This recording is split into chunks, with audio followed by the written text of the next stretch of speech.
Bueno, nos metemos de lleno ya en el Congreso. El primer panel de esta mañana se llama Inclusión a través del trabajo digno y sustentable. Y para ello invitamos a referentes de distintos sectores a que nos den su punto de vista sobre los procesos de integración genuinos y sustentables. Le pido al doctor Agustín Salvia que se acerque al escenario. El doctor es investigador independiente de CONICET, investigación y coordinador del programa Observatorio de la Deuda Social Argentina de la Universidad Católica Argentina, director de programa Intercambio Estructural y Desigualdad Social del Instituto de Investigaciones Gino Germani, Facultad de Ciencias Sociales de la UBA. Muchas gracias. Muy buenos días, un placer, un gusto, un honor. No solo en lo personal, sino también para la labor que venimos haciendo desde hace muchos años desde el Observatorio de la Deuda Social Argentina en materia de investigación científica que busca y pretende la transferencia social de la posibilidad de visibilizar los problemas sociales argentinos, las deudas sociales argentinas, con el fin de tomar conocimiento, de a partir de lo cual tomar conciencia y a partir de lo cual generar un debate democrático, ciudadano, acerca de qué hacemos frente al país que tenemos. Con el fin de facilitar mi presentación, por lo general cargada de muchos datos, ACDE ha elaborado un breve video que ofrece un crudo resumen de la situación del empleo y de su relación con la pobreza en la Argentina urbana actual. Dura apenas 3 minutos. Veámoslo, por favor.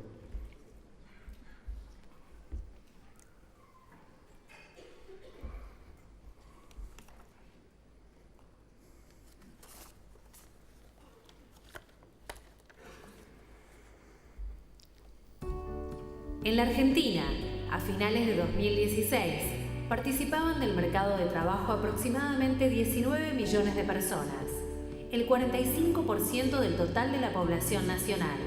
De esta población económicamente activa, el 54% tiene problemas de empleo, el 9% está desocupado, el 15% tiene un trabajo de subsistencia, subempleos, trabajos temporarios, changas, programas de empleos asistidos. Y el 30% tiene un empleo asalariado o trabajo autónomo regular sin seguridad social.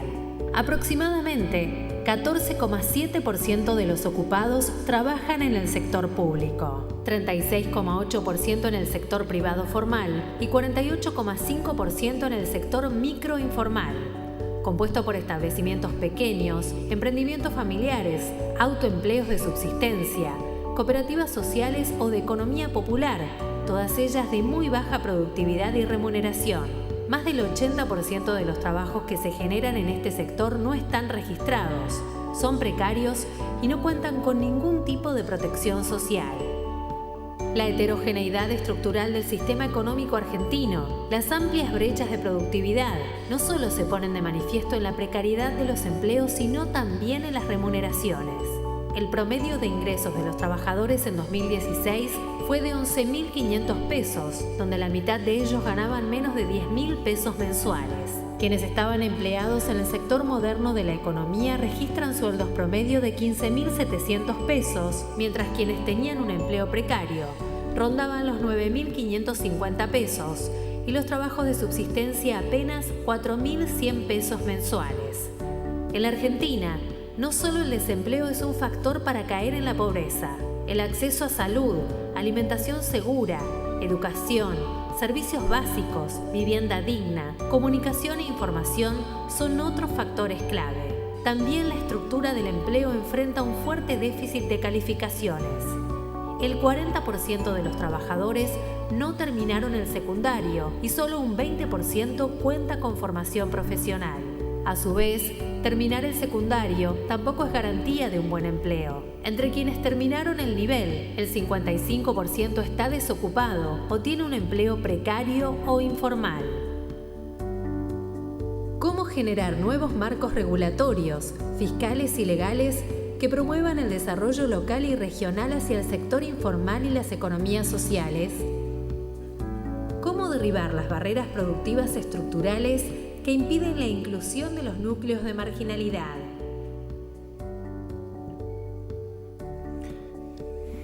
Bueno, interesantes preguntas. Disculpen la crudeza, pero los datos que se acaban de presentar no predican sobre el mal desempeño de la economía actual. Y tampoco equivocamos el diagnóstico si pensamos que predican sobre la herencia o los últimos años de la Argentina reciente.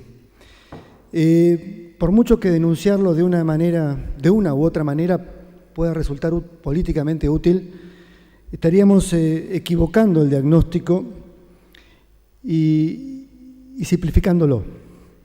Estos datos, a nuestro juicio, desde el campo académico, del campo científico de las ciencias sociales, obligan a poner el acento en otro lugar. No es la naturaleza del ser argentino, no es la naturaleza de la Argentina, sino que eso ha sido y es una construcción social, un producto de un proceso económico, social y político en la Argentina. Y eso obliga a poner el acento en las dirigencias. Algo hicieron mal, algo hicimos mal. En algo o en mucho nos equivocamos. No estuvimos a la altura de los tiempos, ni en los años 70, ni en los años 80, ni en los años 90, ni en los años 2000, ni en lo que va de esta década. Recordemos algunas promesas, mitos, promesas hechas y derechas, de todo tipo. El salto al desarrollo, la batalla del petróleo, la Argentina potencia, la democracia como fuente de bienestar, la revolución productiva, la Argentina en el primer mundo, ese país condenado al éxito y ese modelo de matriz productiva diversificada con inclusión social. Buena parte del recorrido de los últimos 50 años tienen estas consignas como promesas políticas. Y quizás también, ¿por qué no?, pobreza cero. Mitos de una Argentina, y esta es la perspectiva, mitos de una Argentina que en realidad viene y está en decadencia. Lejos de ser un país volcado al progreso, la Argentina parece ser un modelo ejemplar, exitoso, en donde opera el desarrollo del subdesarrollo. Ajustando sistemáticamente hacia abajo la vara de nuestra propia evaluación y que cuando incluso es necesario rompemos el barómetro para que no se note el fracaso político-económico. Sobran evidencias en este sentido. Ellas dan cuenta, no solo con estos datos, de una Argentina dual, con mayores desigualdades productivas, regionales, sociales, que estructuran patrones sociales y culturales, por una parte de modernidad e inclusión y por otra parte de exclusión y marginalidad. Una Argentina que no solo marcha en diferentes velocidades, que a esta altura cabría señalar como diagnóstico que avanza en distintos sentidos. Esto lo muestra el piso creciente que está teniendo la pobreza crónica, la cantidad de trabajadores pobres, los jóvenes excluidos que no consiguen trabajo a pesar de tener educación, los déficits habitacionales, la violencia, la inseguridad, la marginalidad, en muchos aspectos, frente a otra parte de la sociedad, una parte de la sociedad que parece, intenta y generalmente logra, aunque con riesgos, disfrutar de los frutos de la posmodernidad, de la globalización de la sociedad del conocimiento. Creo que una reflexión que surge de nuestras investigaciones y que cabe compartir con ustedes es que no necesitamos un nuevo mito.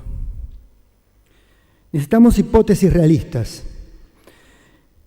Una de ellas es que si no actuamos a tiempo y con inteligencia, todo puede ser peor. Y que para colmo, se nos viene el tsunami del cambio tecnológico, una nueva ola de transformaciones tecnológicas. que si no las atajamos a tiempo, si no las enfrentamos a tiempo, estas diferencias sociales, estas diferencias estructurales, más que reducirse, se van a agravar. Ahora bien, hay que fijar prioridades. Y si ustedes me preguntan, obvio que el avance científico tecnológico global pone en riesgo a cientos de miles de empleos. Están en riesgo, obviamente, y que debemos prepararnos para esto con más y mejor educación técnico-profesional. Y más que encerrarnos al cambio tecnológico o más que temerle, deberíamos montarnos sobre ese cambio tecnológico y conducir el proceso.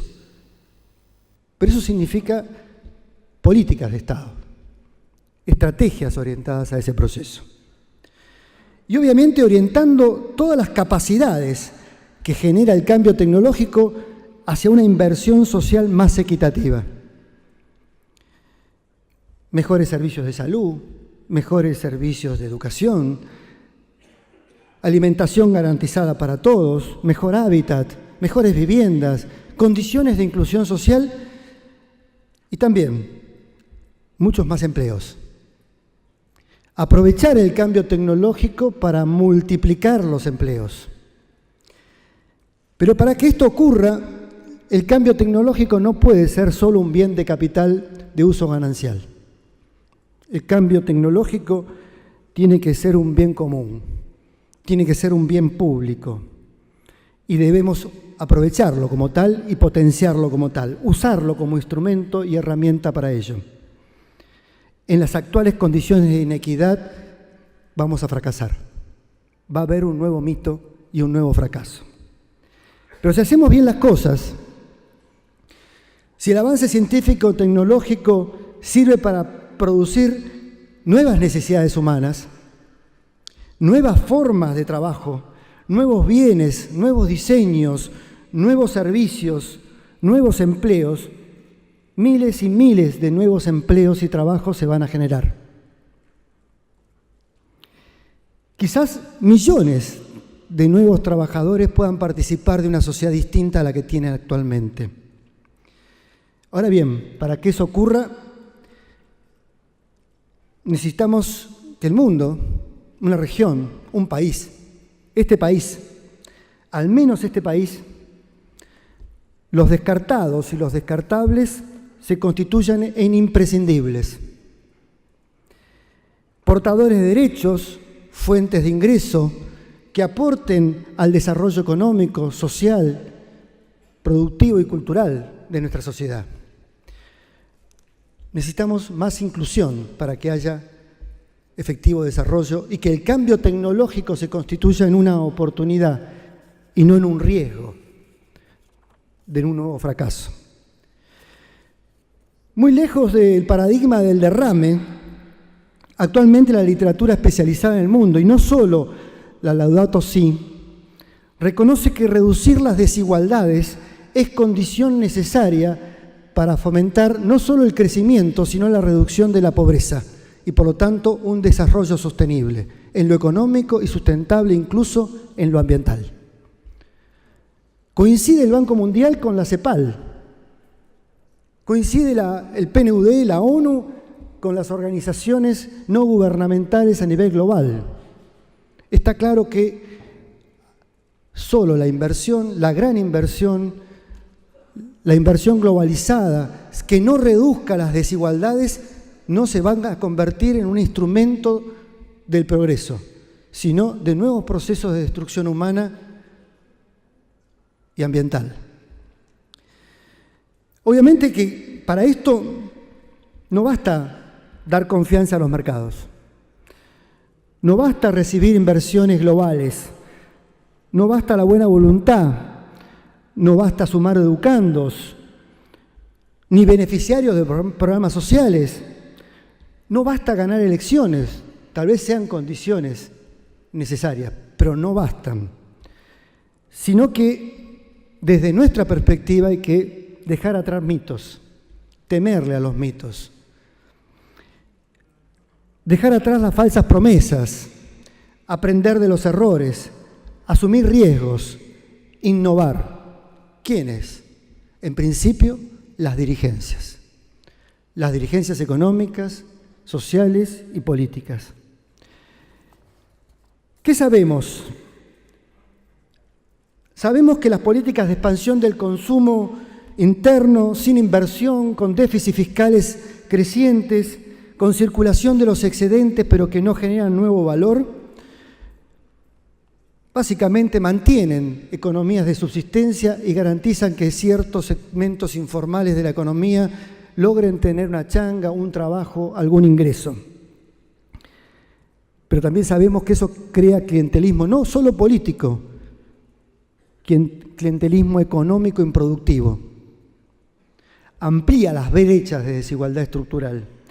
Siembran para futuro nuevas generaciones de pobres. Hacen insostenible cualquier programa de crecimiento. Lo sabemos. También, ¿qué sabemos? Sabemos que las políticas de ajuste, las políticas de apertura comercial sin regulaciones, sin políticas de Estado que orienten esas transformaciones, sin un programa integral de promoción del desarrollo social, regional y productivo, afectan las condiciones de empleo, de trabajo y de ingresos, y justamente de esos sectores, de las pequeñas y medianas empresas, de las microempresas, las cooperativas, los microemprendimientos familiares, y los sumergen en situaciones de mayor pobreza estructural, de mayor desempleo estructural y pobreza estructural, en tanto que no se abren oportunidades ni expectativas de inclusión a través del trabajo, o al menos no para todos. Una clave para romper este esquema es pensar no solo en la creación de nuevos y mejores empleos para ese 9% de desocupados, sino fundamentalmente para ese 45% del empleo marginal y precario que experimenta la Argentina. Esto implica apostar donde hoy se concentran los trabajos de subsistencia y de baja productividad. No podemos pretender que esos trabajadores ni sus hijos participen de las grandes empresas modernas. Es utópico. Por mucha capacitación y promoción de la educación formal que le podamos generar, el colectivo tiene 100 plazas y hay 200 que quieren entrar. A menos en lo inmediato eso no va a ocurrir. Para ello necesitamos que por un largo tiempo, pero con decisión, fortalecer, promover, multiplicar la creación de pequeñas y medianas empresas, las que existen y las que podrían existir en un contexto de cambio tecnológico, articuladas con cadenas productivas y de consumo dinámicas, así como a programas de desarrollo regional, y para eso necesitamos un Estado inteligente y activo que promueva el desarrollo, que florezca el mercado interno, no que se reduzca. Debe haber regulaciones, pero para promover inteligentemente el desarrollo, para que el mercado construya desarrollo con inclusión social y las transformaciones tecnológicas lleguen a esos segmentos, sin duda con subsidios, sin duda que con apoyo tecnológico, sin duda que con apoyo por parte del segmento público, pero también con un compromiso del sector privado a articular esas capacidades productivas. No hay muchas opciones, y voy cerrando. Se toma el camino del desarrollo con equidad o lo que tenemos como opción, lo que resta es cristalizar, institucionar la existencia de un tercio de la sociedad argentina o más que va a quedar afuera. Y la pregunta sería entonces no cómo convergemos a una sociedad con inclusión, sino cómo contenemos a un tercio de la sociedad en la exclusión sin que produzca caos social. Más allá de este cuadro de situación, soy optimista y quiero transmitirles mi optimismo, más allá de este cuadro doloroso de situación. Pero no porque piense que alguna vaca muerta o algún presidente iluminado vaya a salvarnos en esta oportunidad, por mucha buena o mala intención que se tenga. Lo que nos puede salvar somos nosotros, son ustedes, dirigencia empresarial, somos nosotros, investigadores científico-tecnológicos. Aunados tenemos una deuda, desarrollar un país. Esa deuda es de todos ustedes y también nuestra. Nada más ni nada menos. Muchísimas gracias. Muy buenos días.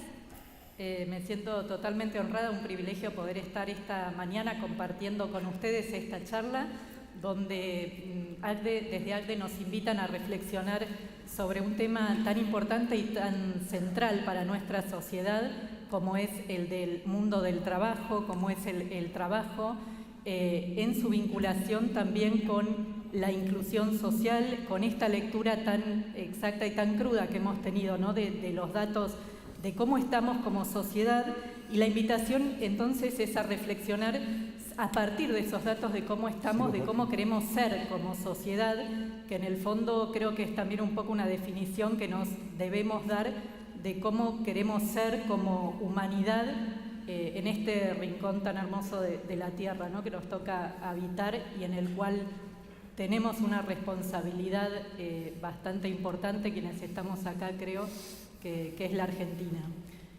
La idea es empezar entonces con Jorge Triaca, ministro de Trabajo. Después de esta exposición que hemos visto de datos, quería invitarlo a darnos también un panorama de cómo ven desde su cartera la situación laboral. Ayer mismo se difundieron unos datos que tienen que ver con la parte del sector laboral formal, en blanco. En el sector privado hubo una creación de empleos en lo que va de este año, que un poco se considera, bueno, hay una lectura hoy en los diarios que es casi un estancamiento, que es muy bajo el crecimiento en términos de porcentaje, y no sería suficiente esa creación de empleo como para poder dar solución a la tasa de desempleo que ya tenemos, pero además a la gente que se va sumando al mercado laboral año tras año.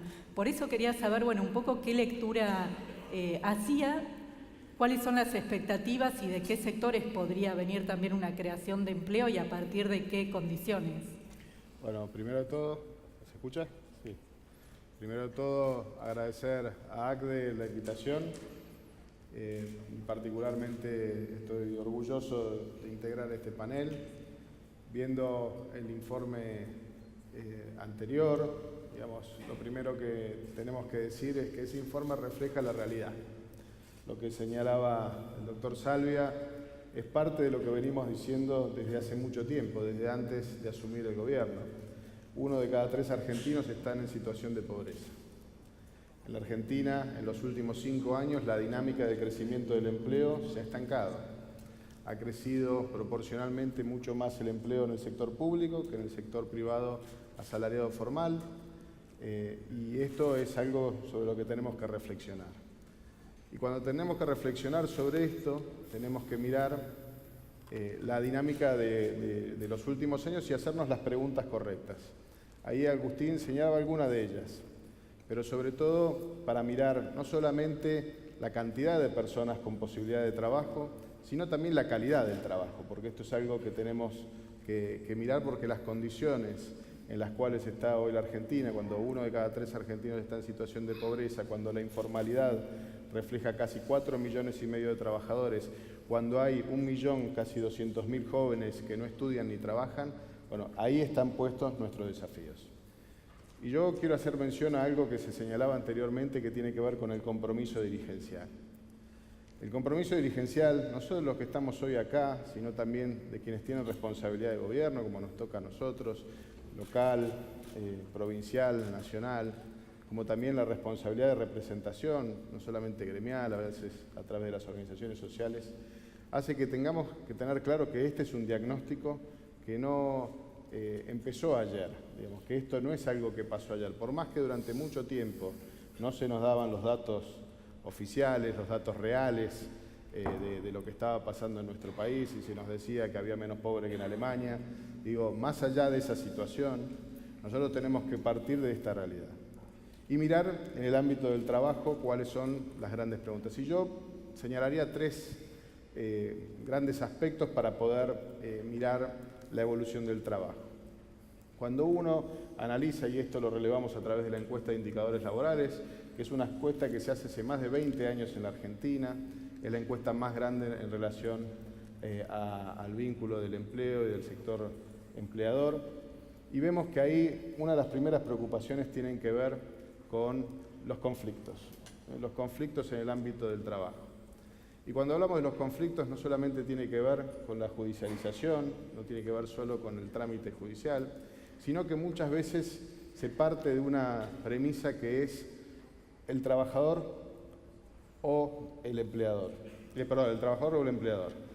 Y no pensamos desde un paradigma distinto que es el trabajador y el empleador. Es decir, de qué manera podemos generar las sinergias correspondientes para poder desarrollar el máximo de producto y dividir y disfrutar, digamos, de la generación de riqueza de una manera adecuada, de una manera justa, como es el paradigma que queremos llevar como sociedad.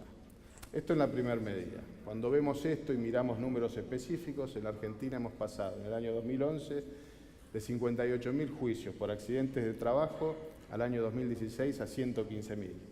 Y la caída de la cantidad de siniestros es significativa año tras año, es decir, que no se justifica por cantidad de accidentes. Entonces ahí vemos que hay algo del diseño de las políticas públicas que estaban vinculadas a fomentar el conflicto, no a generar la posibilidad de conciliación, la posibilidad de encontrar soluciones en común. Cuando modificamos, por ejemplo, el servicio de conciliación laboral el año pasado, bajamos la cantidad de conflictos y hemos generado el récord de acuerdos en el mes de mayo en más de 59% de acuerdos, cuando el promedio era 16, 18, digamos. Entonces, esto tiene que ver, sí, perdón, a ver, ahí va. Esto tiene que ver con trabajar en un diseño distinto, trabajar en un diseño donde nos podamos poner de acuerdo y donde no nos planteemos el conflicto como la única vía de resolución de nuestros temas. Por otro lado, también está el abordaje de los costos laborales. Muchas veces se hace una expresión, el costo laboral en la Argentina es muy significativo, y yo ahí pediría que seamos muy cuidadosos y que le pongamos un zoom cuando estamos hablando del costo laboral. ¿Y a qué me refiero? Me refiero a que muchas veces tenemos que ser conscientes que a través de los aportes y contribuciones estamos financiando el sistema jubilatorio, estamos financiando el sistema de pensiones, estamos financiando la asignación por hijo, estamos dándole un marco de contención a un sector de la sociedad que no tendría otra forma de financiarse si no fuese a través de esos gravámenes. También la cobertura de las obras sociales, cuando veíamos recién en el informe el requerimiento por la contención de salud, que muchas veces la salud pública no termina de cubrir el nivel de demanda que hay, la propia cobertura que está vinculada a los salarios hace que también tengamos que mirar esto en detalle. Entonces ahí yo sería muy cuidadoso y pensaría que en el caso de esta discusión también tenemos que mirar si quizás ese sistema no tiene que ser sustituido por algún otro o generar los incentivos correspondientes para que haya un sistema más progresivo en el sistema de aportes y contribuciones. Eso es parte del debate que tratamos de dar dentro de las comisiones, por ejemplo, de seguridad social, que se constituyeron después de la ley de reparación histórica a los jubilados, y donde estamos trabajando para generar los incentivos para que esos 4,5 millones de trabajadores en la informalidad podamos avanzar en criterios de cobertura, de seguridad social, de salud, porque son parte de la tarea pendiente que tenemos. Hemos pasado, y paso una nota, de casi 4 trabajadores por beneficiario del sistema de seguridad social a casi 2,5 trabajadores por beneficiario de seguridad social. Es decir, que tenemos que dar este debate y lo tenemos que hacer desde un criterio muy claro. Y por último, está el tema de la discusión de la productividad. Mucho se refleja en el trabajo asalariado formal a partir de los convenios. Y la verdad es que yo creo que hay que dar un debate sobre los convenios que están en discusión, pero siempre teniendo en cuenta que tiene que haber un objetivo de vuelta, que es un objetivo común. ¿De qué manera podemos producir más? ¿De qué manera podemos producir mejor? ¿De qué manera le podemos dar más oportunidades de empleo a los trabajadores? ¿Y de qué manera podemos tener un salario digno que cubra las necesidades de esos trabajadores? Digo, este es parte del desafío que tienen que reflejar los convenios. Ahora bien, hay muchos que se rasgan las vestiduras, que en nombre de prejuicios muchas veces señalan, no, acá lo que se está planteando es otra cosa. Muchas veces hay discusiones donde no ponemos los puntos sobre las IES.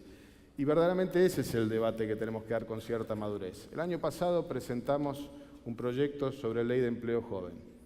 Ese proyecto que apuntaba al sector de la sociedad que tiene más alto nivel de desocupación, no quiso ser tratado por otros bloques que no sean por el bloque oficialista. Y la verdad que nosotros pusimos toda la predisposición para generar las modificaciones que hiciesen que los distintos bloques pudiesen sumar sus aportes y consideraciones. A veces el prejuicio, a veces el contexto político, a veces la inmadurez dirigencial, como señalaba anteriormente Agustín, hace que no demos el debate crudo, de fondo que tenemos que dar. La realidad nos lo impone y nos lo va a seguir imponiendo si no hacemos nada al respecto. Y por eso para mí es muy importante también señalarlo desde la perspectiva positiva. Hemos avanzado en más del 30% de los convenios durante el año pasado y en la discusión sobre mejoras en los procesos productivos. Hemos cerrado más del 95% de las paritarias el año pasado y este año ya llevamos el 80%, que es el promedio, digamos, para esta fecha del año de los acuerdos paritarios. Hemos avanzado sobre mecanismos de diálogo común con los sectores de representación gremial para conseguir leyes como la ley de RT, la ley de impuesto a las ganancias y la ley de reparación histórica a los jubilados. Es decir, que cuando trabajamos en conjunto, cuando trabajamos avanzando de una manera donde nos ponemos un objetivo común, conseguimos los acuerdos. Y yo quiero resaltar esto, porque me parece que es la forma en la que podemos construir la Argentina que viene. Y sin falsos mitos, como señalaba recién Agustín, sino poniendo manos a la obra, tratando de trabajar todos, escuchando todas las opiniones y entendiendo que a partir de ahí conseguimos las soluciones. Muchas gracias. En unos minutos seguimos con algunas preguntas vinculadas a lo que decías, pero vamos a pasar, tenemos un panel bastante integrado, creo que la integración es algo que se necesita para buscar respuestas a todas estas problemáticas.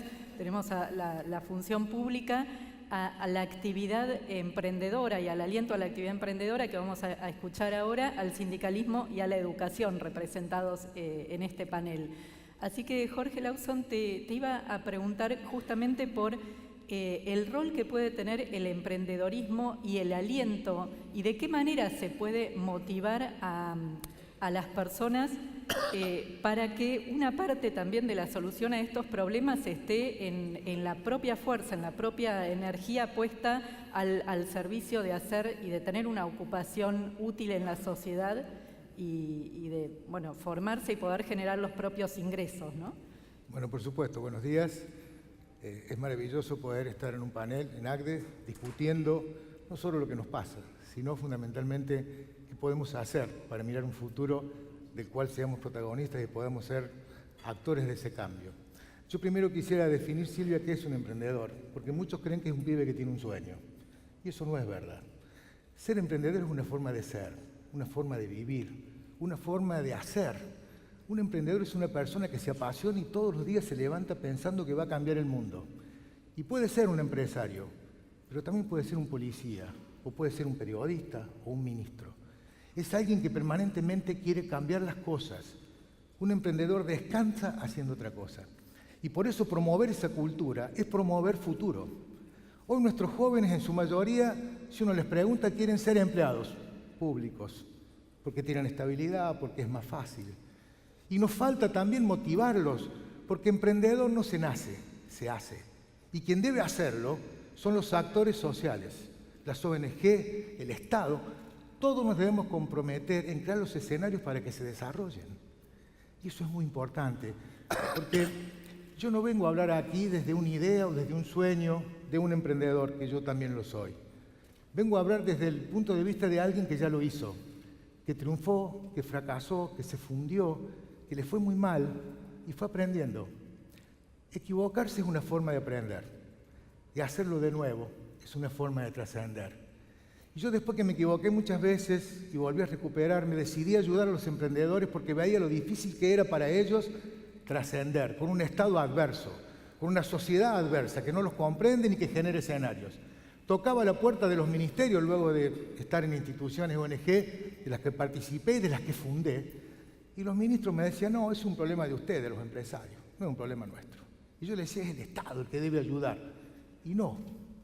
Un día se me ocurrió invitar a los candidatos a gobernador a un desayuno con emprendedores para decirles, vengan y prometan, porque siempre se promete en campaña. Y digo, cuando asuma, voy, le toco la puerta y le digo, acordate de que le prometiste a los chicos.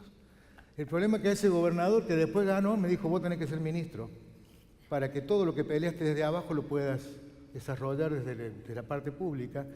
Y debo agradecer esa oportunidad porque me dijo, arma tu equipo y decidí las políticas. Eso es algo fundamental cuando uno asume un rol en las políticas del Estado. Que no te digan, vos sos el ministro y estos son tus secretarios y esto es lo que tenés que hacer. Eso da competitividad. Y el líder no es el que manda. El líder es el que enamora y se convence de que todos forman parte de algo trascendente y junta a los mejores porque saben que saben más que él. Eso le da la fortaleza de poder liderar un equipo, que es la herramienta más maravillosa que tiene el ser humano. Saber delegar, saber que el otro lo va a hacer mejor y ser capaz de hacerlo. A los jefes no los quiere nadie. Y créanme que desde el ministerio pudimos desarrollar políticas públicas que son maravillosas. Emprender desde mi barrio, emprender desde mi localidad. Íbamos a los barrios, íbamos a las escuelas, llamábamos a las madres, a los chicos y les decíamos, ¿qué sabes hacer? Empanadas, delantales, lo que sea. Bueno, el domingo te quiero en la plaza. Y en la plaza armábamos una plaza de emprendedores donde nosotros llevábamos músicos, payasos, magos, para que la gente fuera. No me importaba si eran formales o informales, pero les decía, los mejores de esta plaza van a la plaza provincial. Ahí hay que ir con el monotributo social, hay con aprobación fitosanitaria. Luego creamos un convenio con 4.000 almacenes y le dimos una movilidad más. Luego el código de barra, supermercados. Y luego los hiper. Y creamos un programa de formador de mentores en las universidades. Esos eran los que le decían cómo hacer una factura, cómo inscribirse, cómo hacer un pequeño flujo de fondos. Cuando el Estado se compromete, genera movilidad. Y luego fuimos a las localidades. Córdoba tiene 427 localidades. Íbamos a los intendentes y le decíamos, ¿qué haces vos para que los pibes no se te vayan de tu pueblo? Cuando digo pibe, emprendedor, no hablo de edad. Uno puede ser joven después de los 60 o viejo antes de los 30. Deja de ser joven cuando pierde la capacidad de soñar. Y los intendentes me decían, no, yo le mando el currículum a la empresa, pero no hay más. Claro que no hay más. Bueno, podés pedir a las empresas que te solucionen todos los problemas laborales. Tampoco el Congreso diciendo que hay que hacer leyes por doble indemnización o un montón de cosas que son alquimias. El trabajo genuino se genera de otra forma. Es comprometiéndose. Y le decía al intendente, llámame a la empresa. Y vení vos, y las cámaras. Y a la empresa le decía, ¿qué es responsabilidad social empresaria para vos? ¿Darle un cheque al cura o a la escuela de vez en cuando? ¿O comprometerte realmente con el desarrollo de la comunidad donde vos participás? ¿Cómo? Bueno, le digo, hagamos una lista de cosas que podemos producir para tu empresa acá. Ropa de trabajo, papelería, cualquier insumo. Si el conocimiento está al alcance de todos. Y le decía, convoquemos a los emprendedores y desarrollemos cadenas de proveedores locales. Y créanme que eso es posible y se logra cuando el Estado hace que eso sea una herramienta de crecimiento, de compromiso. Y donde los pueblos son más chicos, es mejor, porque la gente se compromete más. Entonces hacíamos eso en los pueblos, en los barrios, después íbamos a los colegios y hablábamos con los jóvenes en las universidades y les preguntábamos en un momento, luego de motivarlos a decirles que se animen, cosa que la educación no hace. La educación capacita a nuestros hijos para ser empleados, para ir a buscar un trabajo, que son necesarios porque la empleabilidad la necesitan las empresas, pero también los tiene que animarse a ayudarlos a que se animen a soñar, a volar, a desarrollar un talento y hasta una necesidad. Las dos cosas sirven. Entonces les decíamos, ¿qué van a estudiar? Yo no me decía abogado, médico, policía, había también. Y les digo, les voy a cambiar la pregunta. ¿Qué es lo que aman? ¿Qué es lo que ustedes creen que los haría felices de levantarse todos los días apasionados? Y le digo al abogado, ¿vos vas a estudiar abogacía? Sí. ¿Estás seguro? Totalmente. ¿Qué es lo que vos amas? Le dije. No, me dice, yo amo la música. ¿Y por qué no estudias música? Porque me voy a morir de hambre, me dijo el abogado. Y yo le dije, la felicidad no es tener de todo, es tener lo que uno ama. Y puede ser tan simple como levantarse todos los días a hacer algo que te apasione. Podés levantarte y componer la canción más linda de la historia. A la noche me escribió el abogado, hoy decidí que voy a ser músico. Y créanme que yo en mi vida he recibido muchos hoy decidí, que realmente me dieron la pauta de que vale la pena. cuando uno se compromete en crear trabajo genuino. Y el trabajo genuino es esto, es motivar a nuestros jóvenes que se animen, a que desarrollen su talento, pero hay que empujarlos. No puede ser que lo quieran hacer solos. Hoy en el país tenemos una ley del emprendedor que no alcanza, porque solamente apunta a la parte más alta de la pirámide y falta la de abajo. Falta un sistema tributario simplificado para aquellos que arrancan. Falta un sistema laboral simplificado para aquellos que arrancan. No solamente alcanza con aquellos que le vayan a invertir capital. Porque yo le preguntaba el otro día a un amigo del Ministerio de la Producción, ¿este sector invertiría en un chico que quiere poner una panadería? Como me dijeron a mí en el banco, ¿vos financiarías a un chico que quiere poner una panadería? Y le dije, conozco un panadero que puso una pequeña panadería. Y después se juntó con 2 o 3 más. Y fue más grande, y fundó una empresa que se llama Arcor, se llamaba Fulvio Pagani, y empezó con una panadería. ¿Quién puede saber cuál es el potencial que tiene una persona o un emprendimiento? O el que van a escuchar después cuando terminemos nosotros. Nadie. Entonces tenemos que tratar de alentar a todos los que se animan como una política de Estado, como una política de desarrollo, de creación de trabajo genuino, de educar a nuestros jóvenes para el mundo que viene. Hoy educamos a jóvenes para un mundo que no existe. Recién hablábamos de innovar. Innovar no es crear un producto nuevo, es animarse a ver lo que otros no ven. Imaginarse el futuro, cómo puede ser, soñar. Eso es innovar. Y esa es la responsabilidad que nosotros tenemos como dirigentes. Animarnos a imaginar un futuro que hoy no existe, en un montón de trabajos que nuestros jóvenes hoy estudian y no saben cuáles van a ser, y que muchos de los que hoy existen no van a existir. Yo creo que es muy lindo poder hablar de esto, pero fundamentalmente es muy lindo poder hacerlo, poder comprometerse. Yo, gracias a Dios, tengo una familia maravillosa y mis hijos hoy manejan mis empresas y me dicen, anda vos a pavear con lo que te gusta, que nosotros te cuidamos las espaldas. Y eso también es un valor muy importante. Bueno, como base creo que no sé si estoy bien con el tiempo, pero... Bueno, muchas gracias. Mucha pasión expresada acá.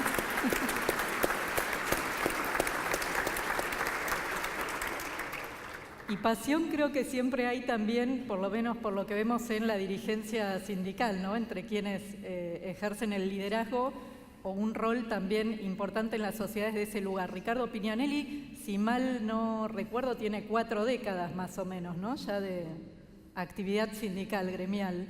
Entonces quería pedirle una reflexión sobre cuál cree hoy que es el rol del sindicalismo en comparación con años atrás y cómo imagina también el futuro. Nos hablaban recién de los cambios tecnológicos, de que no sabemos exactamente cuáles van a ser los empleos que vamos a tener dentro de unos años. ¿Cómo se adapta el sindicalismo a los cambios que se van dando? ¿Y de qué manera, un análisis sobre un tema que muchas veces escuchamos más del otro lado, ¿no? Pero de qué manera el sindicalismo aporta o no aporta a veces para la llegada de las inversiones? ¿Cuál es el rol? ¿Me escuchan? Me molesta esto. Estoy abierto a que me pregunten ustedes. Voy a arrancar diciéndole... Ahí está. Yo te lo tengo. Hay micrófono de mano. Yo te tengo. ¿Quiere de mano? Bueno, dame de mano. Tengo al frente del gremio 4 años y medio. Espere un poquitito que así. ¿Se ve? Tuve... Ese lo puede usar Néstor, que no tenía. Nací en Mercedes-Benz, discutiendo con el doctor Federico. Tuve hasta del 84 al 96, estuve de colaborador. Era el hombre de piso, que significaba estar todos los días con los compañeros. Después me pusieron de delegado general hasta el 2000. Sí, en el 2000 me vino José y me llevó como subsecretario gremial. Tuve 6 años de subsecretario gremial. 6 y 4 de secretario gremial. Después falleció José, Paco, mi compañero, era el adjunto y se hizo cargo del gremio. Lo traicionó el corazón, tuvo una operación muy grande.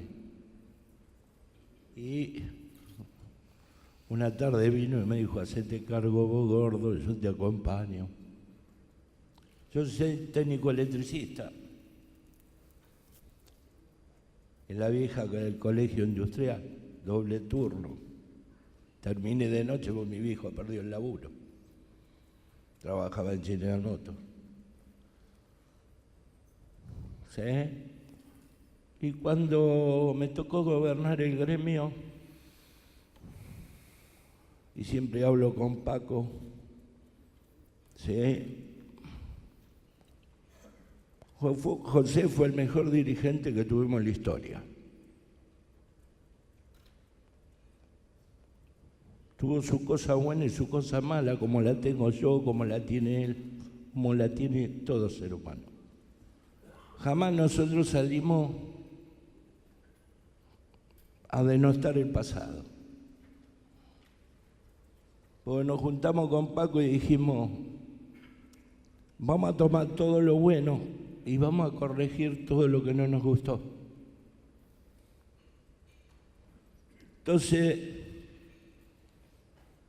logramos con Paco todos los sueños, ¿sí?, que un sindicalista puede tener. Digo yo, le digo a Paco, somos unos privilegiados, porque con la plata de los afiliados logramos todos los sueños en comunidad que podíamos haber logrado. Hicimos sanatorio, hicimos 2 módulos,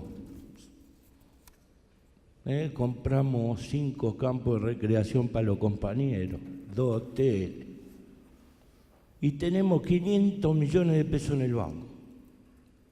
Y lo digo, ¿saben por qué, muchachos? Porque cuando la política entra a tallar, sí, a vos te cuelgan un San Benito, sí, podés ser lo más puro del mundo, pero el San Benito ya está colgado. Tenemos un gremio sano, que participamos mucho en la capacitación profesional. Nacimos en la capacitación profesional en el recambio de la industria allá por 1989, 90. Tuvimos el primer centro en la calle Massa. Hoy tenemos 40 centros desparramados por todo el país. Después de los graves problemas que tuvimos del 98 al 2003, ¿sí?, ahí tuvimos el mayor crecimiento en los centros de formación, porque apostamos a que nos habíamos caído, pero lo más lindo que tiene el ser humano es levantarse. Multiplicamos los centros de formación. Y hace un mes nos dimos un gusto. Armamos el primer convenio con Toyota. Y empezamos a trabajar sobre 50 profesionales que se van a convertir, ¿sí?, en lo que van a disgregar por todos los centros la nueva tecnología del híbrido. ¿Por qué? Porque apostamos ¿a qué? A que si seguimos con la calidad de mano de obra, vamos a tener oportunidades. Si no mantenemos la calidad de mano de obra, las oportunidades nuestros compañeros no las van a tener. Sí, Toyota me donó un coche híbrido, el gremio compró un coche híbrido, ¿sí?, y ya largamos para el aprendizaje a los 50 profesionales, ¿sí?, pero todo esto que le hablo es de la macro, ¿sí? ¿Por qué digo de las macro? Es para mantener o acompañar la tecnología que hablaba Jorge, que se nos viene. Tenemos que pensar que en el mundo están probando drones que levantan 1 tonelada. O sea, si nosotros no ponemos capacidad, ¿sí?, mucha fuerza en la capacitación, seguramente, ¿sí?, dentro de 15 años muchos de nosotros no vamos a estar, pero nuestros hijos, que tengo 3, y nuestros nietos, que tengo 4, no van a tener las posibilidades, ¿sí?, que por ahí tuvimos nosotros, por el esfuerzo de nuestros viejos y de nuestros abuelos. Entonces tenemos el deber, ¿sí?, de capacitar, ¿sí?, y ponernos a tono de las tecnologías que vienen. ¿Cómo será que yo le hablo, que digo que el nuevo coche que va a aparecer va a ser un Movico con ruedas? No sé si nosotros los viejos los vamos a animar a manejarlo. Pero eso es la macro. La macro te puede dar sustentabilidad en el futuro. La macro te puede acomodar la macroeconomía. Pero acá el problema lo tenemos en la micro, en la que hablaba él. ¿Sí? Porque en la macro, ¿sí?, el hombre no vuela. Porque Mercedes-Benz, ¿qué hacía yo? Y que me mandó técnico electricista, me hizo rendir prueba para mantenimiento, pero Federico me mandó a producción, a tapicería. Se lo agradezco. ¿Sí? ¿Qué ponía? 6 bulones, 2 chapas, los asientos. Tarea repetitiva. ¿Dónde crece el ser humano? En la microeconomía, donde está todo por hacerse en la Argentina. Si somos capaces de recuperar, ¿sí?, las pymes que tenemos, ponerlas en funcionamiento, y somos capaces de armar una estructura, y en 10 años, en 8 años, podamos tener 120.000 pymes, se acabó el problema de la Argentina. Porque las pymes desarrollan, porque es el trabajo directo del ser humano, y es como dice él, ahí es donde vuela. Y le voy a dar una experiencia. Yo fui a ver al Papa varias veces, ¿sí? Y una de las veces que fui, hice amistad en Italia. Mi abuelo era italiano. Entonces, me cuentan una historia los tanos, porque en ese momento que voy, el jefe de la Suprema Corte, mi primer ministro, era el jefe de la Suprema Corte. Era un italiano que tenía 80 años. Entonces yo los cargaba a los tanos y le decía, porque iba a las 8 de la mañana a firmar, y a las 10 lo tenían que llevar para casa, con la posibilidad de una persona tan grande. Yo le decía cómo podía ser que Italia podía funcionar, y porque Italia funciona igual.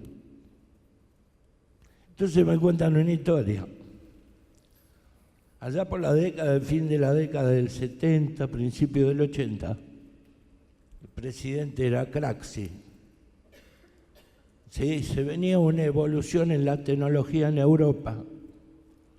Sí, y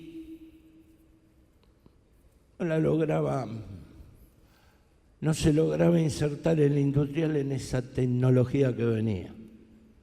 Entonces hacen una prueba piloto. ¿Por qué? ¿Contra qué chocaba? Chocaba contra el no sueño de los industriales cansados, por ahí los hijos habían agarrado para otro lado. ¿sí? En vez de seguir su linaje, si habían sido profesionales, ¿no?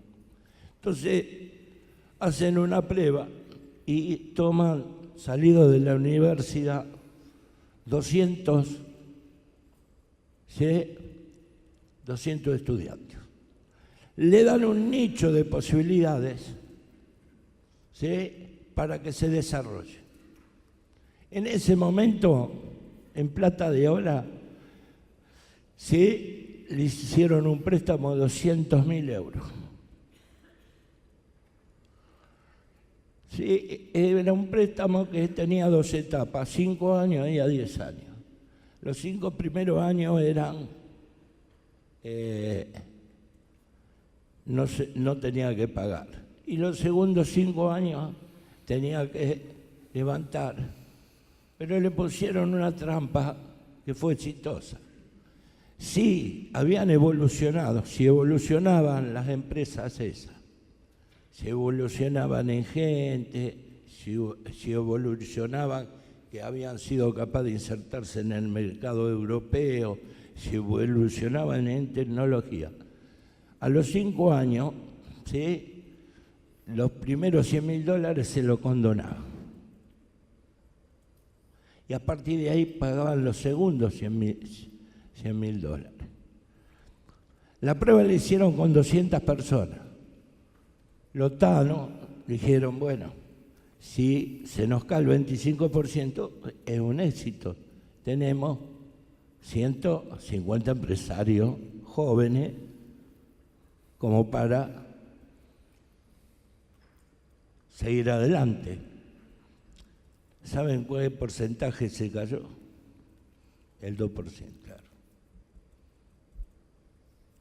Porque encontraron, los guió gobierno, ¿sí?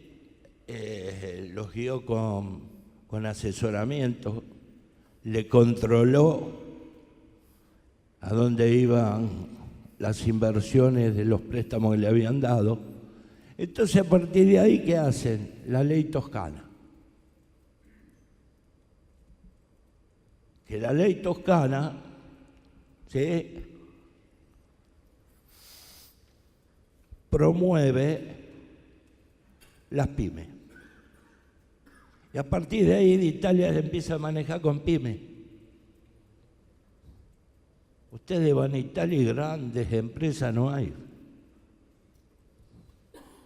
Son pymes.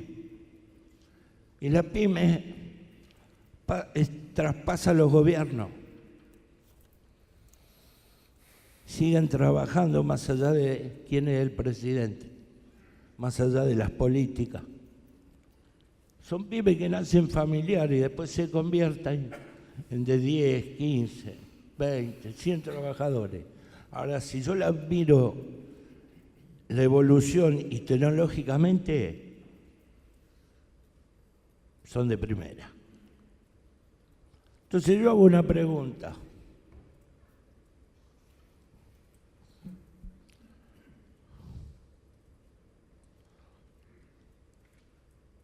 ¿Cómo hacemos todo esto?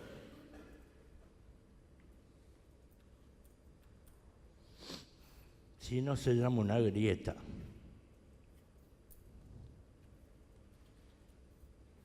¿Sí?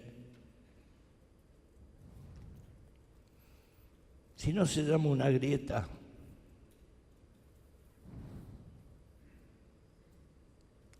no vamos a poder hacer nada.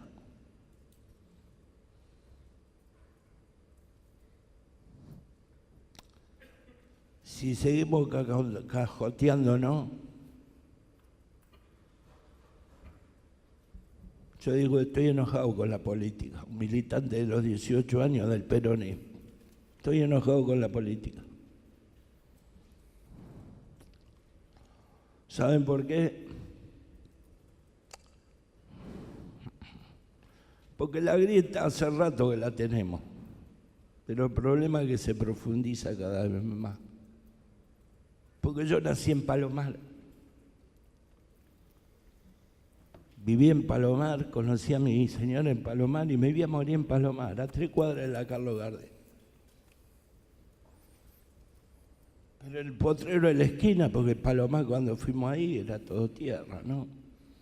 En el potrero de la esquina estaba el que no tenía nada, estaba el que tenía un poquito, estaba el hijo del empresario y estaba el hijo del artista. Pero saben una cosa, muchachos, en el potrero éramos todos iguales.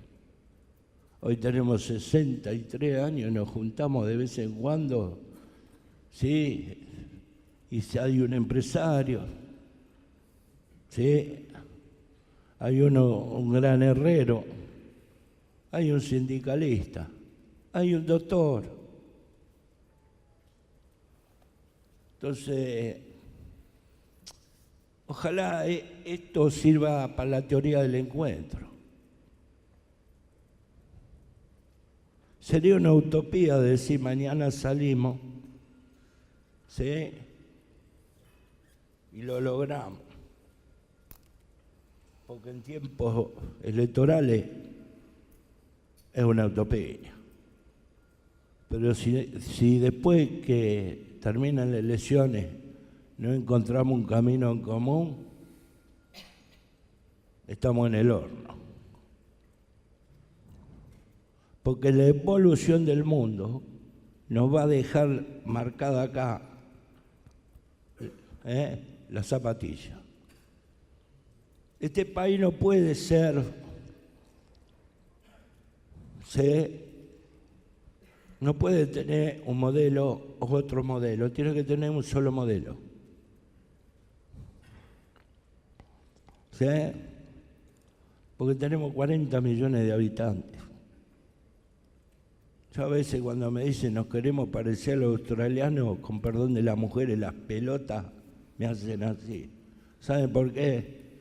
Porque son 17 millones y pueden vivir con el campo y con el turismo. Nosotros somos 44 millones. ¿Sí? Tenemos que tener un país completo. Tenemos todo. Tenemos el litio, tenemos el petróleo, tenemos el gas, tenemos todo. ¿Sí? Y ojalá, porque esta pirámide no la armamos de arriba hacia abajo, la armamos de abajo hacia arriba, porque la armaron así nuestros abuelos. Pero la armaron porque existió una palabra, solidaridad. Porque de ese potrero al que no tenía nada, un día cada uno nos lo llevábamos a la casa y comían pan con manteca. Perdón, Ricardo, 15 segundos que nos quedan. Para poder... La difícil tarea de repartir el rol los del tiempos. sindicalismo, discutimos todo. Productividad, lo discutimos todos los días. Ahora, ¿saben cuál es el problema? El desorden. En la macroeconomía el grave problema es el desorden. Ayer con Paco tuvimos que ir a San Martín, tuvimos que juntar a los de Asinra, a nuestros delegados. El dueño de la fábrica de Metalpar estaba al lado nuestro. Porque peleamos con el gobierno porque en el gobierno hay pícaros y querían comprar 800 buses a Brasil. Y le metimos la tranca. Esos 800 buses se hacen en la Argentina. Nos costó meterle la tranca a ustedes. Pero bueno, tengo que decir que no dieron bolilla. Entonces, el desorden productivo es producto, ¿sí?, de que las grandes empresas retiraron la ingeniería de producto y de sistema en la década del 90, cuando en vez de ser una fábrica terminal completa pasamos a ser una montadora. Entonces ahora queremos convertirnos de vuelta en una fábrica terminal La ingeniería de producto era el ingeniero que asistía al trabajador, era el licenciado que estaba mirando los métodos de trabajo. Le hicieron desaparecer. ¿Sí? ¿Por qué? Porque los productos que vienen de afuera vienen con ya su ingeniería de producto y del sistema, pero cuando venimos acá, que la tecnología es distinta de la de allá, tenemos que adaptarla. Tenemos dos formas de adaptarla: o armar grandes aparatos, que las empresas no lo van a hacer, o la comunidad organizada. El trabajo, los capataz y los jefes, y ponernos de acuerdo de cómo llegamos al ordenamiento, ordenando. Seguramente tenemos esa palabra que hablan la productividad. El ordenamiento. Porque si yo no ordeno y busco la productividad, lo más factible es que vaya a perjudicar al ser humano, porque con los dientes no se puede hacer productividad. Para hacer la productividad se hace en conjunto. Yo le llamo concertación laboral o concertación productiva. Él es patrón, yo soy el representante de los trabajadores, con los trabajadores, y él nos ponemos de acuerdo cómo elaboramos de la mejor manera la producción y que salga más ágil. Perdón, lamentablemente nos vamos a quedar sin tiempo, si no nos queda... Eso no me hubieran invitado. Gracias.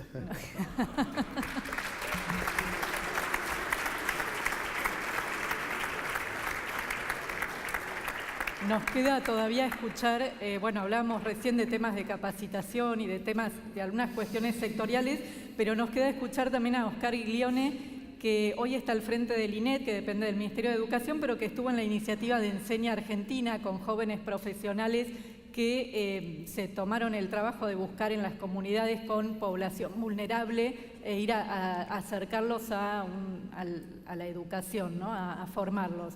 Y quería preguntarle, a partir de toda esa experiencia que tiene desde esa actividad y desde el sector público, ¿cómo cree que estamos hoy como país en cuanto a poder vincular justamente el sistema educativo? ¿Para qué nos preparamos y qué es lo que espera desde el mundo laboral? ¿Qué esperan las empresas o la posibilidad también de emprender, haciendo un poco la conjunción de creación de empleo en empresas o emprendimientos? ¿Cómo está el sistema educativo en cuanto a generar posibilidades?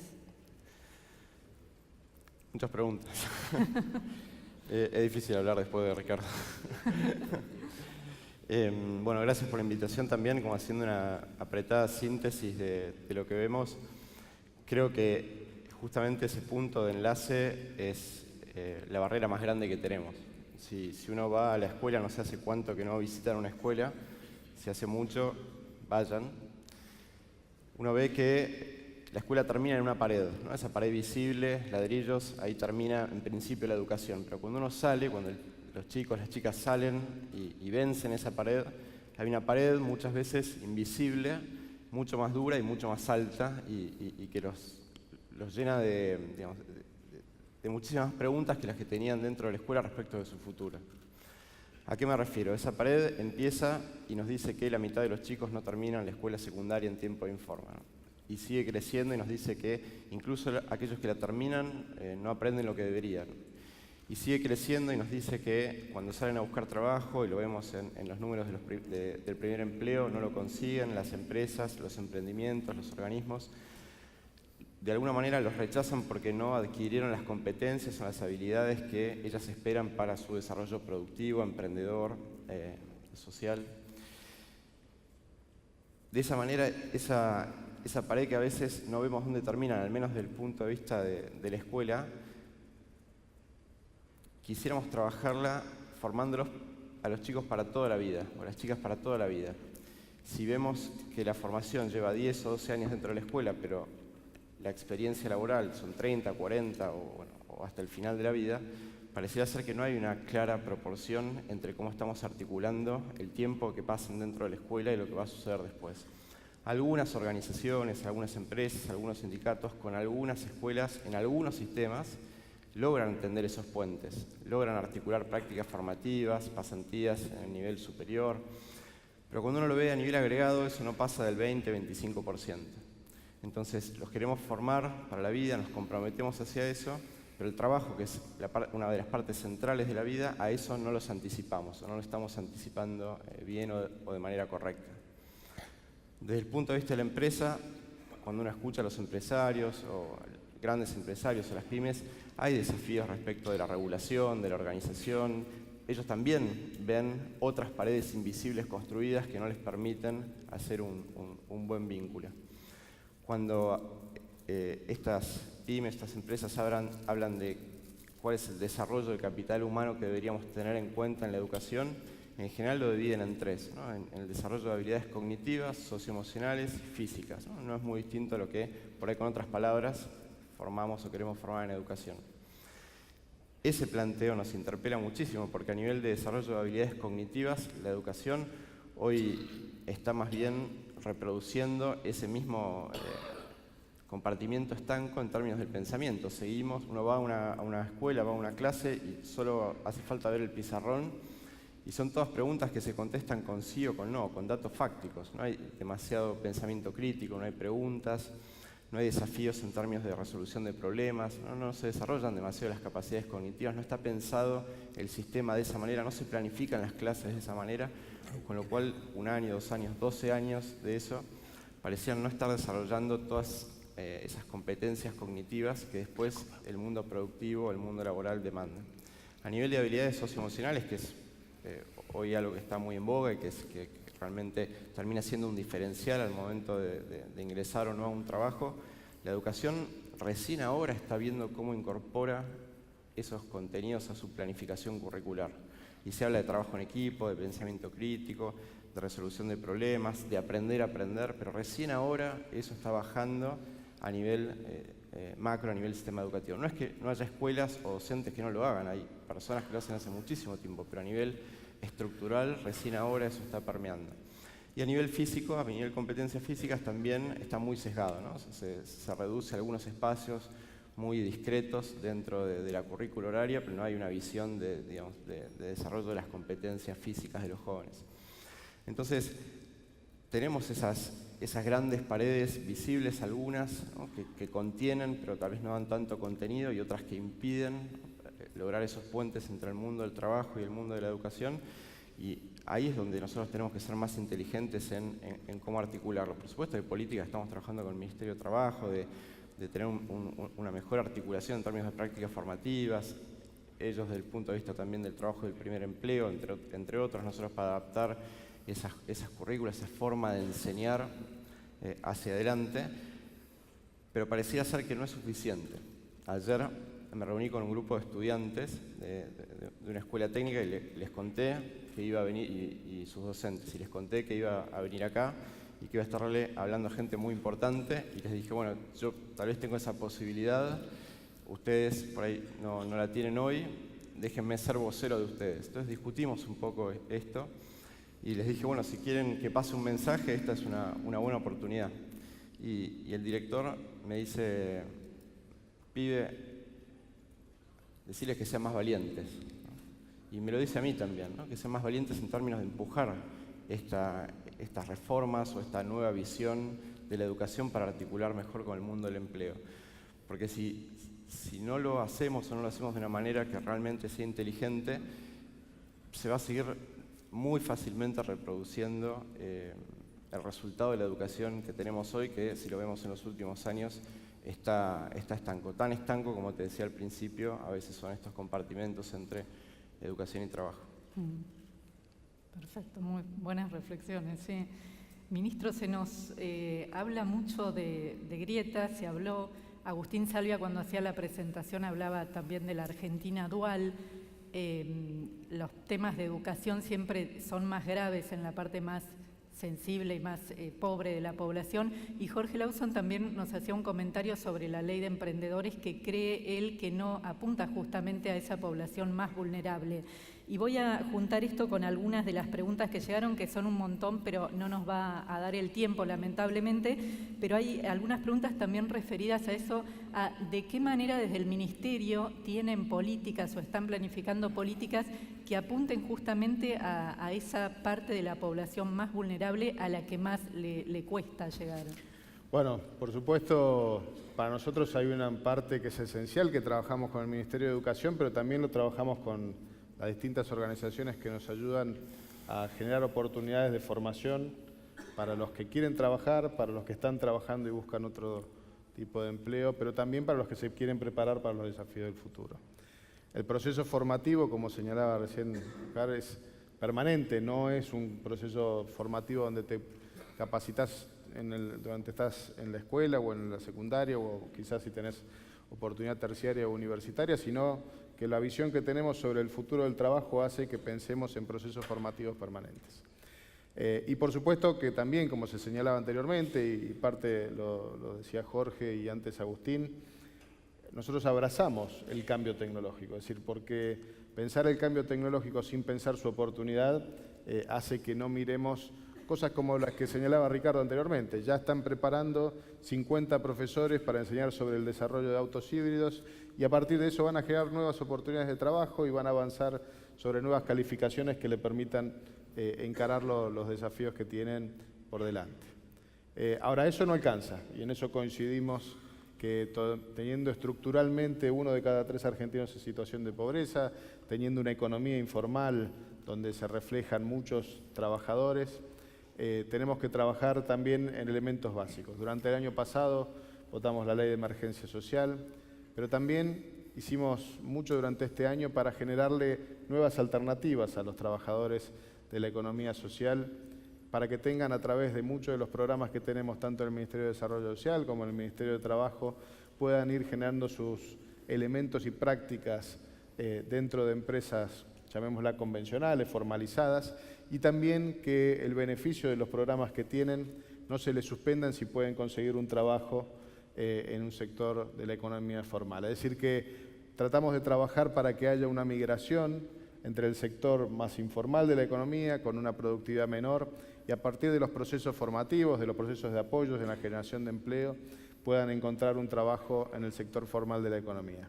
Acá déjenme señalar algo. Cuando una persona, por más que después no sea contratada, pero se forma en una empresa de una categoría, como lo hizo y lo señalaba muy bien recién Piñanelli, él empezó trabajando en Mercedes-Benz y eso le generó una proyección sobre su proyecto laboral de vida, digamos que ya le marcó una tendencia. Si vos no empezás trabajando o no tenés la oportunidad de trabajar en el sector formalizado y trabajás en el sector informal, la trayectoria laboral también está asignada muchas veces por el resultado de cómo arrancás en el ámbito del trabajo. Por eso es muy importante para nosotros los programas de primer empleo, por eso es muy importante lo que estamos haciendo en conjunto con el INET, por eso estamos trabajando en una agencia de formación profesional para que tengamos este elemento formativo y continuo como uno de los factores centrales que generen la predictibilidad futura de trabajadores que puedan, a través del trabajo, salir de la situación de pobreza. Cuando nosotros apuntamos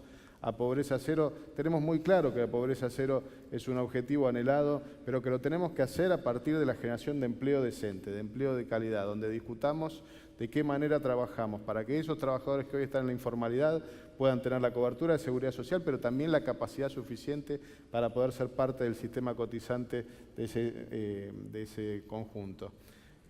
Vuelvo a decir, esto es esencial que se haga construyendo, en vez de un O, un I. No es trabajadores o empleadores, es trabajadores y empleadores. Y por supuesto también el Estado acompañando, y todos los estados, el Estado nacional, el Estado provincial, los estados locales.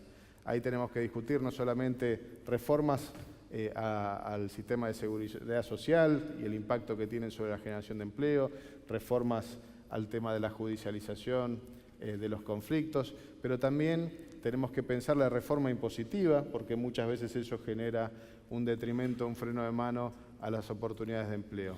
y dándole una mirada muy particular, y estamos en la Semana de las Pymes, dándole una mirada muy particular al sector que tiene que ser más dinámico en la economía, que tiene que ser el de las pequeñas y medianas empresas. ¿Por qué?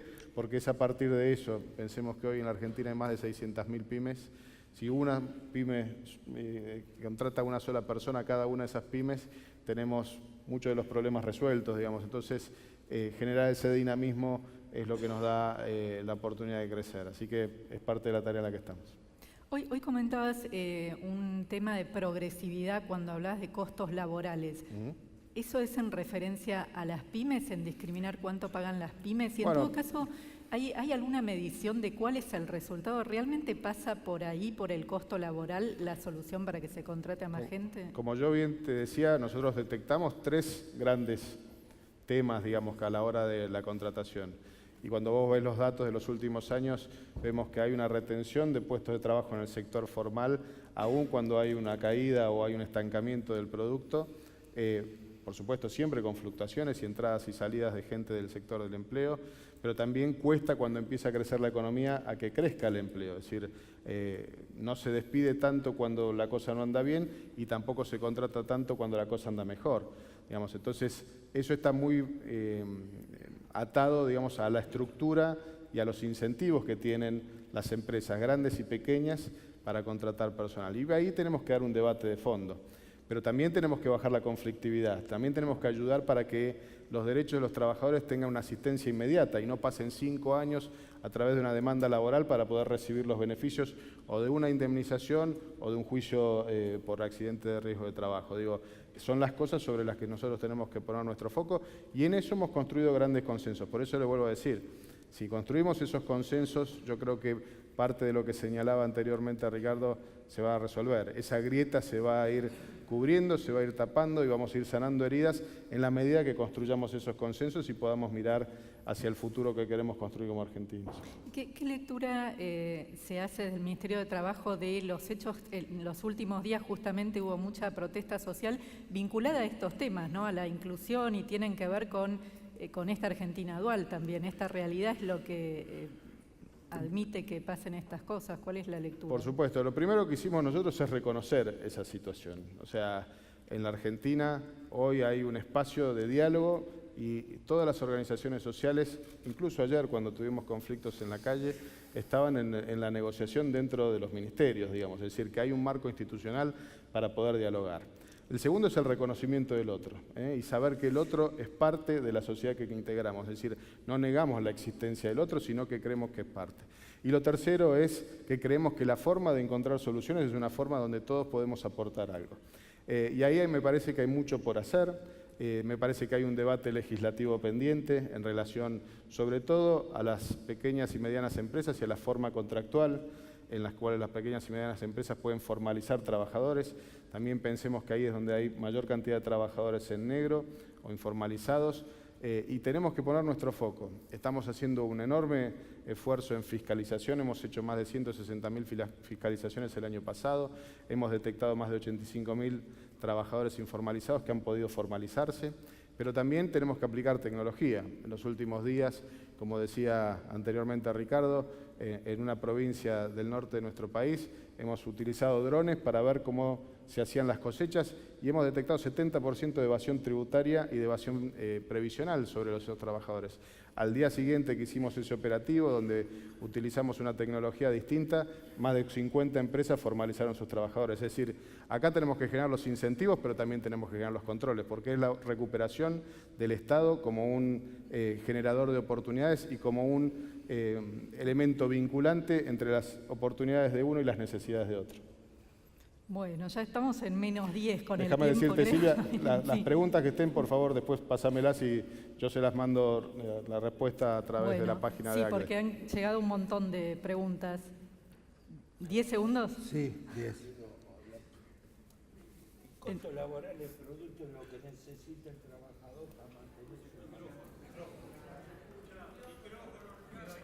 Dame el micrófono.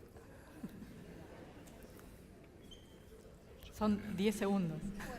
Sí, ya se nos fueron los 10 segundos. El costo laboral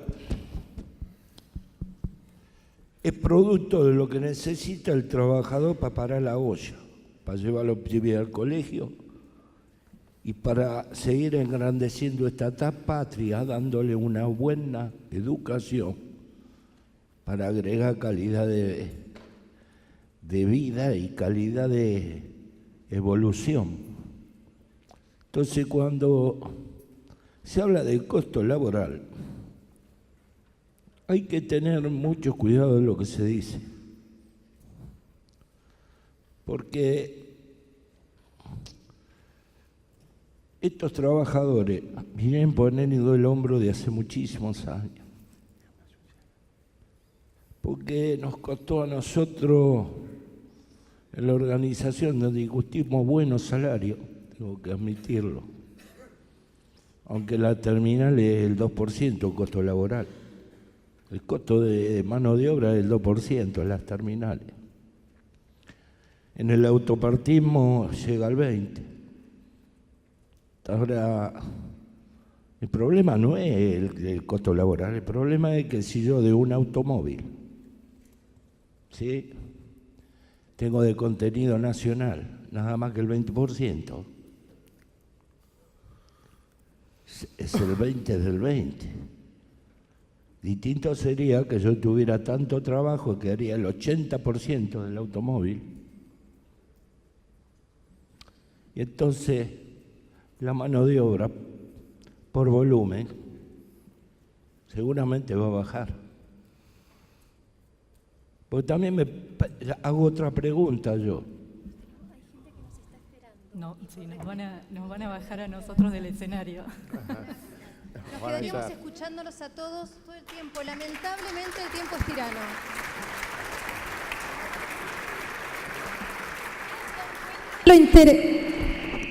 Ustedes se dan cuenta lo interesante que es el tema, el debate que genera. Les agradecemos muchísimo. Les pedimos que se queden 2 minutitos más, por favor.